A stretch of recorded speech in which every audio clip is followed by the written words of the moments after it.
Mr. Brendan Neligan, how you doing today, sir? I'm fantastic, Joey. Thanks for having me. Brendan, I got into this before really getting anything too serious. What's one thing, maybe a common item that you, for whatever reason, hesitate or maybe have a little extra anxiety when you're transporting yourself? I don't know if it's about transporting myself, but I thought about this. Do you ever go to like the post office or a shipping center to ship a present to a cousin for a birthday, or even just pay a bill via the mail? I don't know. I have severe anxiety. Like, how's that good? How's that check? How's that present going to get there? You always follow up with your brother or sister to make sure that they got it. And somehow everything always miraculously arrives, right? They debit your account and you're on your way. So for me, that would be a personal, kind of thing that I go through, right? Where that's what gives me anxiety. The simple mailing of a check. 100%, Brendan. I never think I'm doing it right. So I don't think you're alone in that. I don't know if I know how to properly work the mail. But ultimately, for me, it's as simple as a watermelon. It's oddly shaped, it rolls around, and it can potentially leave a mess if you don't secure it. And I don't know for whatever reason. It feels like it's heavier than it's not. I've dropped a watermelon, and it's just like not a good scene when you're like in a parking lot and you just got a watermelon on your, on the floor in front of your car. It's one of those simple things. I like to buy them, but I just don't like to put them in my car. Let's move this over to the actual world of professionally transporting things and covering them.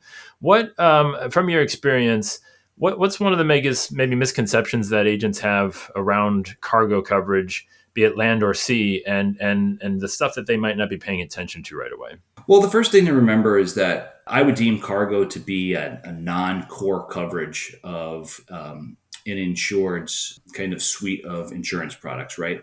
A lot of focus gets put on, large property and their casualty programs, and even some of their, professional programs. And sometimes cargo is forgotten about, for lack of a better word. It's a specialty cover, it's a niche cover. And a lot of times, from what we hear, if we talk to agents or we talk to some businessmen, is, oh well, my carrier covers it. Oh, we have that coverage already through our courier. And okay, sometimes you do, but there are some nuances to that contract that they may not realize they're missing by not having their own cargo program. It's long been the struggle to fight against the checkbox, right?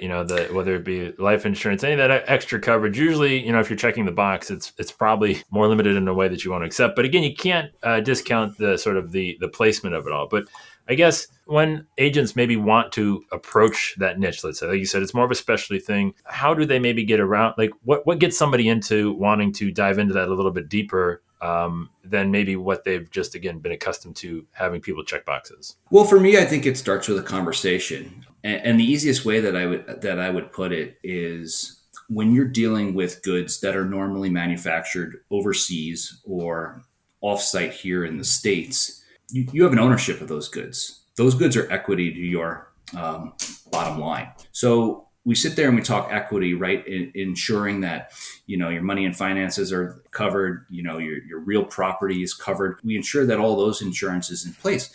But sometimes what we forget is that we own goods that maybe we don't even have custody of yet. We have an ownership, so we have an insurable interest in those goods that maybe we have not received yet. So if something was to happen to those goods, that is a financial pitfall that they possibly kind of run into. Yeah, that's actually I didn't even think about it. When you bring it that way, how many agents do you think out there have clients who are receiving things that are probably not protected to the level in which they might want them to be if something were to happen? Joey, I think it would be safe to say that every property and casualty agent out there has some type of insured in their portfolio that doesn't have proper cargo insurance. And again, that's a buying decision that a lot of times, sits with the client, right? If they're comfortable with the courier's insurance or the vessel carrier's insurance, then that's a risk management decision that they decide to make. By going out and getting their own ocean cargo insurance, they control the script. And many times it'll save them money in the long run. Yeah, have you seen that where it is actually a factor where, I guess maybe better question is what limitations do you think agents should be aware of if they're going in looking to maybe sell against the checkbox? What are some of the big key areas that they want to highlight in terms of coverage that really could benefit them in the long run, like you mentioned? Well, I think the first thing that agents need to go out and realize is listen, they know their client's business inside and out. They need to know normally where their goods are manufactured, right? We use the word ocean cargo, right? High percentage of the goods that are manufactured here that end up here on shelves in the United States are manufactured somewhere else. I think that this is even highlighted more in the last 2 or 3 years with what we've gone through with supply chain management and what have you. It is more and more vital to ensure that your clients are covered for their goods as they make their way here overseas. And essentially that just really basically starts with a conversation and kind of laying out the groundwork of what do you have? Is it covered?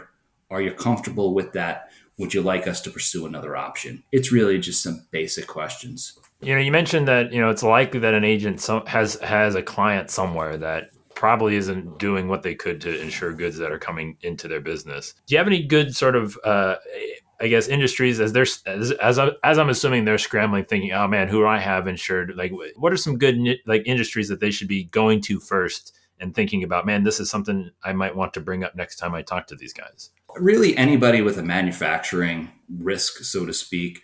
But a lot of times, a lot of the business on our books, chemicals, construction materials, building materials, energy and utilities, food and bev, any consumer good, any machinery. Those are a lot of times kind of the main classes of business that we see, coming to us for cargo insurance. I guess is there something that you generally see in terms of the coverage itself that is lacking from even just just their conversation? Let's say they have approached the conversation with the client and they've got them sort of interested in it.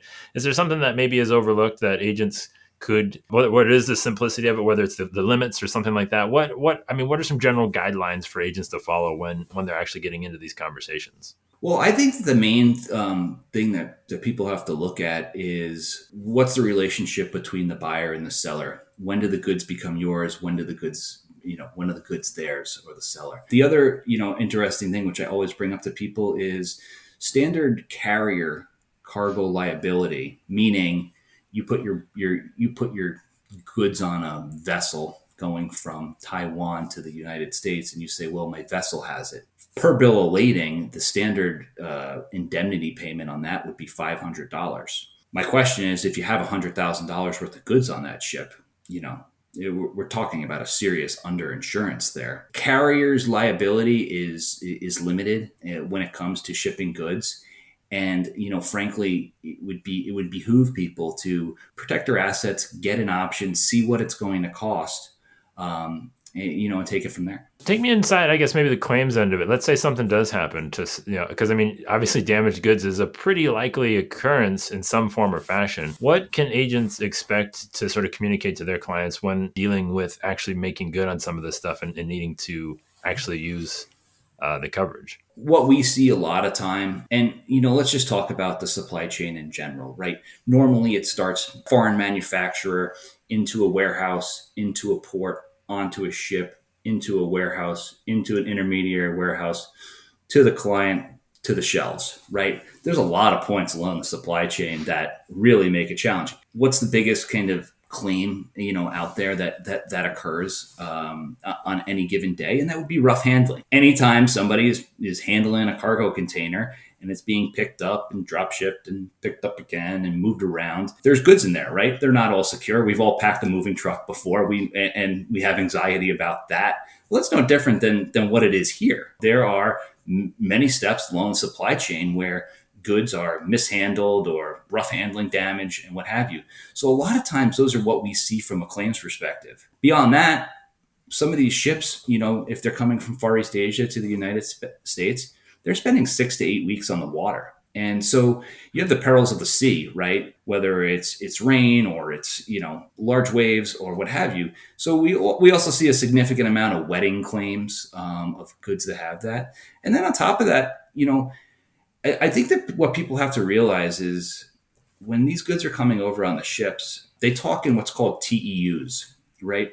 And essentially, a ship these days carries 15,000 cargo containers. So if you could just imagine your standard tractor trailer on the road, just the back end of it, that's one tractor trailer. That's one trailer. These are carrying 15,000. So if a fire is to break out in one, because let's say it's carrying something that's flammable or it's carrying batteries or what have you, it could affect all the cargo around it. So a lot of times, it's just smart business practice to ensure that your goods are covered. I guess maybe walk me through a little bit the timing of, let's just say we're dealing with some damaged goods here. We need to make a claim. Again, in the checkbox scenario versus, the vessel's coverage or versus going the extra mile and doing sort of the legwork yourself. What's the sort of turnaround time on actually being up and running back with, inventory, or I guess replaced inventory? What does that whole process look like? Well, replacing the inventory, I can't. That's not something that we don't control, right? Our carriers will make an indemnity payment for the cost of the goods, so our insured will be made whole financially. It's then incumbent upon them to remanufacture the goods, resend them, re-put them on the truck, re-put them on the sea, bring them into the warehouse, and bring them onto the customer's shelves. However, from a financial perspective, they are made whole. Many times, these claims relatively open and shut. Open the container, goods are obviously damaged, not saleable, and normally a claim could be open and closed in a matter of a week. Don't get me wrong, there are more complex claims out there, right? Hidden damages. But a lot of times you start dealing with your general cargo claim, rough handling. You're looking at, a week's time. Do you think maybe this might be an unfair question, Brendan, but I'll give it a shot. Do you think maybe there's an acceptance to just the amount of damages that sort of go into the overall cost, the spoilage, if you will, that maybe are just maybe accepted potentially, we'll say falsely? Yeah, I mean, some people are willing to, just kind of say it's the cost of doing business, right? Don't need to buy the coverage. I'll pay the claims when they occur. And for some people, that works. To those people, I challenge them and say, let's just show you what a cargo program would look like, and then run that number over 2 to 3 years, and see if there's any savings, or see if there's something that doesn't keep you up at night. Knowing that your goods are, financially sound in the event of a loss. If you had to sort of boil it down to one piece of advice for an agent to maybe get a little more serious about that cargo conversation with their clients, what do you think is holding them back a lot of times from maybe going into this area more in depth? I think at the end of the day, it's agents are always being defensive about the relationships that they have in place already. With that being said, and I get it, the more new stuff we introduce, the more it might rock the boat. Ironically, what we're talking about here, right? But what I would encourage them to do is to really just have a conversation. We have found I spent 15 years on the underwriting side. When I was on the underwriting side, what's the biggest thing of client retention? And for us, it was the most lines of business that you could possibly write. And I think that sticks true here. I think the more eggs you have in your basket with your client at the end of the day provides you a stronger retention. And really, you're putting yourself out there as the best person for their job. All right, Brendan, I got 3 more questions for you, sir. Bring it. And the first one is, what's one thing you hope you never forget? Can I say my kids' names? You certainly can. There you go. So I think that would be my children's names. So long as I live in here, always want to keep Duke, Hannah, Haley, and Jordan kind of top of mind. Now, on the other side of that, what is one thing you still have yet to learn? How to put down a crying baby. How to stop a baby from crying. You had a couple chances. I think you might have done all right, Brendan. Maybe not too hard on yourself. All right, last question to you, sir. If I were to hand you a magic wand of sorts to reshape, change, alter, speed up, really any part of insurance, what's that thing? Where is it going? And what's it doing? Yeah, so for us, it's all about efficiency, right? I'm only one person. Insurance is a people business. For us, it's being able to kind of use technology to kind of our benefit. And be able to kind of use the world of bots and data learning to be able to provide solutions for our clients that are meaningful. All right, Brendan, I'm going to leave right there. That was fantastic, sir. Thank you. Appreciate your time, Joe.